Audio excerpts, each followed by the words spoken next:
Direct, how did you discuss the process on how to execute the sensitive topics to be shown on camera, such as yung sa hazing ng mga fraternity? Paano yung naging discussion nyo on how to execute that on television? Discussion with the actors? With the actors, with the team, with the creatives? Okay. Nasulat na kasi. Okay. So nakasulat na siya. And bago nangyari yung pag-shoot, una-una hindi ako kasi nag-shoot nung easy. Eh kasi naman, yun yung nakalagay na ito. Ikaw ang tanong eh. Oo, hindi naman ako nag-shoot noon. O, di-ipass na natin ang mic. Sanay. Kasi naman parang pretend ako na, yes, kalinuhan ako. Oy, ikaw! Ikaw ako nasasagot. Direct Lau, ikaw na ang sumagot. Well, it's a representation, of course. Dapat ipakita. Siyempre, yung dinidiscuss ng show na to ay tungkol sa violence involving sa hazing. So, of course, dapat experience, makita at siyempre maintindihan kung ano yung core feelings ng isang neophyte. Actually, ramdaman namin yung Direct Lau eh. Nung parang napapaano kami, ganun eh. Every time may hampas eh. So, Yes. it was really necessary, no? It was really necessary. Oh yeah, oo naman. Oo naman. I have friends na undergo ng hazing. Oh. So nakita ko yung ask mo. Call a friend. Yes, nakita ko yung paano siya nag-change kasi gusto niya. I think yung the need of to belong sa isang group nandun parati sa isang tao. So, Okay. So napaka-importante dito mapakita sa mga kabataan na yes, of course, importante na mabelong ka sa isang grupo. But sometimes you have a family also. So na siyempre na magsusupport sa iyo. So ito dinidiscuss namin na ipakita anong way na may way na mabilong ka in a society. Siyempre ang pinaka-importante dun is your family. Right. So pinapakita lang talaga namin dito ngayon. And of course, dapat mapakita talaga yung essence ng Yung initiation na pinagdaanan. Alright. Thank you, Direct Lau. Thank you also, Direct Andoy. Bumuelo ka kanina, no? Parang may konting buwelo pero hindi pala ikaw ang sasagot. Thank you, Direct Andoy. MJ's next question is for Piolo Pascual. Piolo, what about this project have you done now that you haven't explored yet as an actor? First of all, playing a corrupt politician is something I have not done before. So it's like walking on eggshells because ayaw mong masabihin na may pinapatamaan ka because at the end of the day, it's fictional.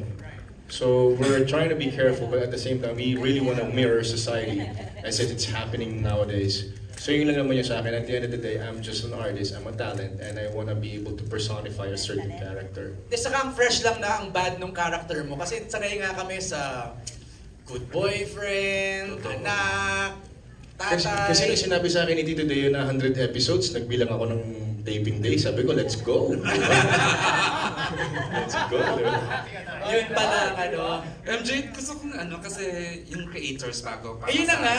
Dito pala, kay Kuya Joel. Kasi dineclare na ni Joel MJ na this is his biggest teleserye na nasulat with his team.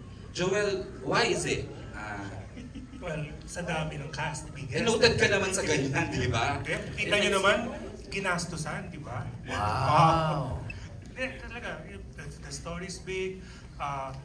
Yung tinatouch na subject is big, inspired by, what's happening or experiences natin. And as you said, mayroon kang question. No, kay Joel kasi, ang gusto kong malaman, right from the very beginning ba talaga, big cast na to? Oo, ang vision. O nanganak along the way? Sa simula pa lang big, fraternity, world ng fraternity, world ng politics, world ng masa, ng college, ang dami-daming worlds na pinagsama-sama para mabuo tong kwentong to. So, hindi ko nga, na-overwhelmed nga ako, napanood ko sa sinihan. Kasi napanood lang namin sa small screen. I mean, sa preview, sabi ko nga, para siyang pelikula, hindi lang sa pagkaka-direct or pagkakalahat, pati yung yung hindi ko ma-explain yung feeling. I'm still overwhelmed, di ba? Yung minsan kasi pag nanonood ka ng teleserye, pag pinanonood sa sinihan, Parang magnified ng sobra. Oo, ito pang sinihan. Actually, MJ, if it's a Joel Mercado writing, talagang unsung. Isa sa, ayan, malinaw ang characterization ni Joel from day one ng mga characters niya.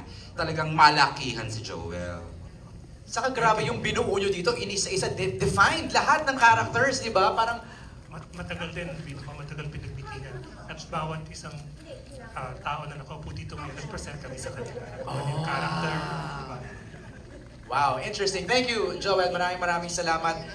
Next na magkatanong is Alan Sancon, who's here. Alan! Okay, Alan, and helping me here sa floor ay si Aaron ng Corpcom. Ayan. Iwasan natin yung lahat questions for everyone, Alan. Thank you. So, first, before my question, I would like to congratulate yung Dreamscape kasi doing yung ganitong great mga story like yung mga commentary, mga social commentary, na kailangan ng mga taong maging aware sila. So, congratulations. Yung first question ko for Kyle. Tanong ko lang, Kyle, kumbaga, nakilala ka, sabi mo nga 12 years old pa lang nasa Dreamscape ka na. And parang you are paired with the love team before. This time, this is your solo, almost solo na ikaw yung talagang magtatayo ng isang teleserye. Gusto mo bang parang ganon na mas makilala ka bilang solo artist na flexible that you can pair with anyone kesa sa love team na doon ka nagsimula? Thank you po sa tanong.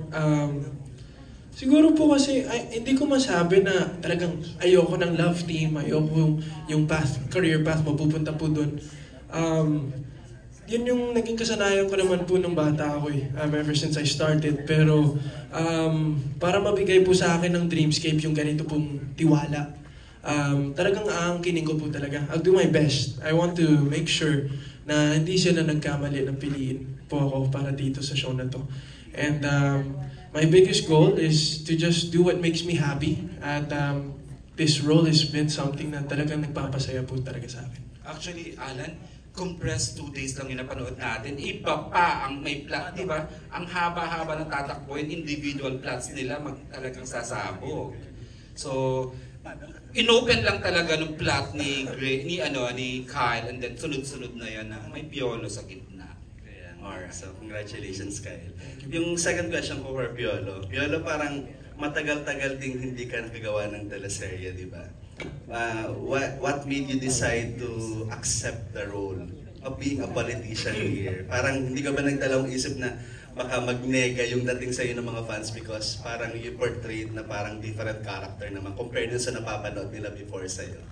Siguro, Alan, if I turned it down, it'd be my biggest regret in my life, after what happened to Titeo. But taking on this character, yun nga sinasabi ko nila, responsibilidad ng isang artista to do something na sa tingin nila hindi pa napanood ng tao. And when this was offered, it wasn't about being a bad guy or baka mag-paint ng ibang picture sa tao, but it's all about redemption. It's not all bad naman throughout. So overarching yung journey na nagsimula siya dito, but of course through the course of time makikita mo yung pagbabago niya bilang tao, not just being a politician or a father. So yun talaga yung nagustuhan ko sa kanya na wow, nung sinabi sa amin baka maging presidente ka ng Pilipinas dito, sabi ko, Tito Teo, ako presidente yung bata-bata ko, sabi niya, why not? Sabi ko, okay, if you believe, if you think I can do it. So that's when I realized, sabi ko, let's see, it's quite challenging, so why not do it?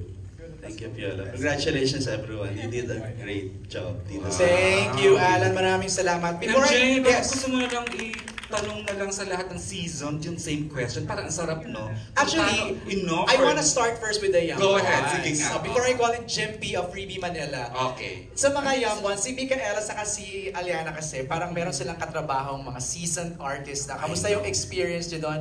Micaela, ikaw is with Sir John Arcilla, right? Yes. Oh my God. Kamusta? Ka-eksena ang The John Arcilla. Actually, at first, kinakabahan ako because I know naman how good he is at acting.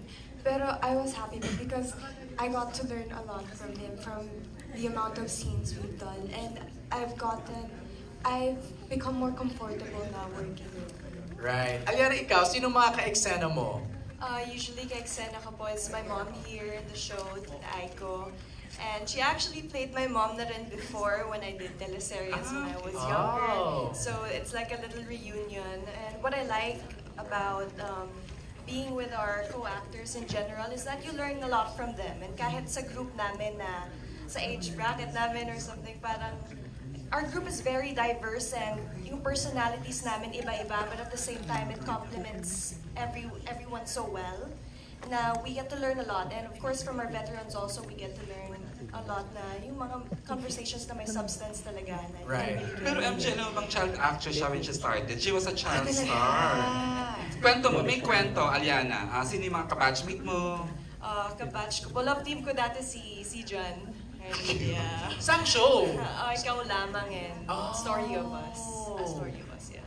Wow! Hindi bago sa kanya. Hindi bago, oo. Season na rin kahit na paano, Pero di I ba? was kind of worried po. Since I focused on my school talaga, I was kind of worried na when I got back, baka Medyo kalawang ng konti. medyo rusty na or what. Right. But I guess that's the fun side about it. You know, you don't have to, you have to continue to do repetition hanggang sa ma-master mo siya. Right. And it's getting out of your comfort zone, lalo na it's a character role, and I'm really grateful to Saka you're in good company. Yun ang maganda Of doon. course, yeah. Thank you, Aliana. How about Maya and Daniela?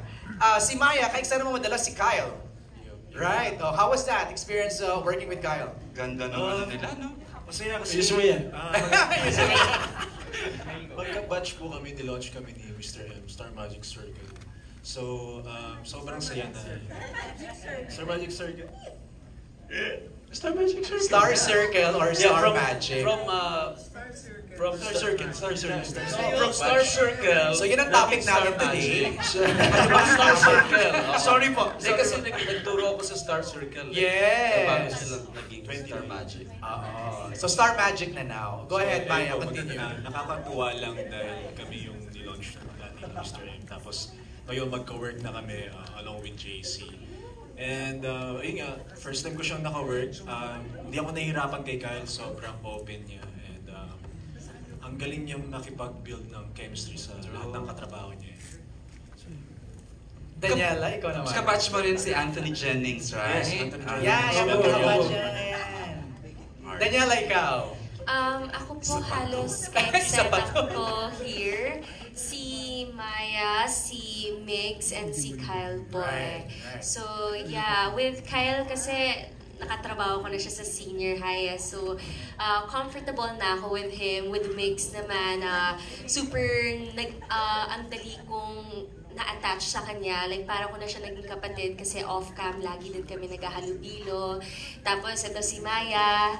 Halos lahat ng projects ko, kasama ko na rin siya. So, yeah, very comfortable. It feels like we're just playing. You know, it doesn't feel like we're working with them. So, yeah, super fun. Alright, thank you, Daniela, Daniela. nag-audition ka ba for the role? Kasi ito lahat nasa poster to eh. Lahat sila, di ba? Sila sa poster. Sino? Yeah. Lahat nga. Ano pa sinabi ko? Charot. Okay. Sige, Daniela, handpicked yan, alam ko. Yeah. Wow! Nalaman ko lang tong project na to actually kay Kyle. Medyo nadulas siya during senior high. Uh-oh! I had no idea about this. Tapos ayun, Kyle was like, uy, may project tayo together. And I was like, huh? Meron? And then yun, hindi niya sinabi. Tapos a month later. Hindi ko naman inamin buo. Hindi niya naman inamin buo. Pero yeah, a month later, yung picture na magkakasama lahat with Sir Deo, yun na po yun na in-announce na, ayun po, we're having this Pamilya Sagrado. Kaka-proud ka lang, Daniela. We're so proud of you. Gone a long way, di ba? From yung beginnings, Daniela. Saka ni Maya din. At napapanood pa rin siya siyempre sa High Street. Diba? Yes! Naka-plot siya, nasa kanyang plot ngayon eh. Most watched in I Want TFC. Di ba? Thank you, Daniela. Si Jimpy may question sa iba pang ating stars. Jimpy, ako na magtatanong. Question niya is for Aiko Melendez. Kamusta ang pagbabalik kapamilya at pagbabalik teleserye? What made you say yes to the project?